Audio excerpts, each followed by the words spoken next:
Qo'rqitib yubordingiz. Voy qara. Qora shashlik yaxshi ko'rasan-a? Ha, yaxshi ko'raman. Yur. Oldin.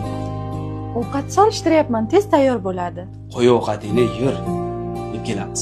Bo'pti. Voy qara.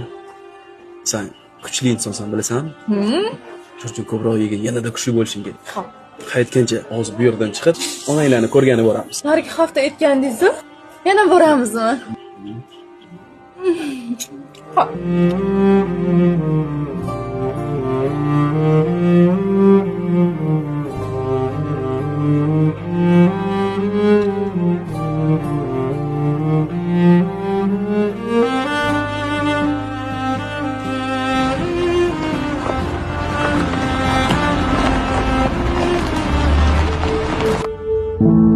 Farruh aka, onamlarnikida nima uchun odamlar ko'p?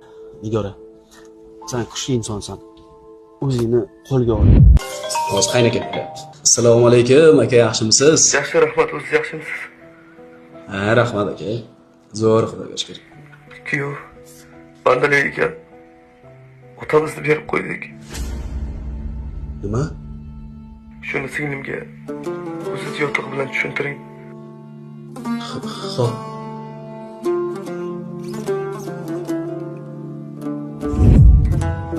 Dadangni berib qo'y. Dadam!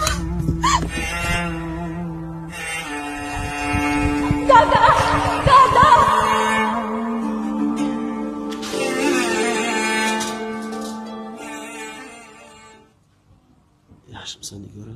Dadamdan ming roziman. Sizdek mehribon insonga turmushga berganlaridan. Har bir farzand uchun ota-onani o'limi merosir.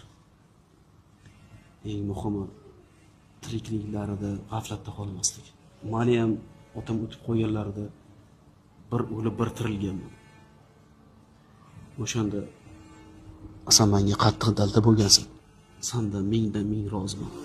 Buncha nozik bo'lmasa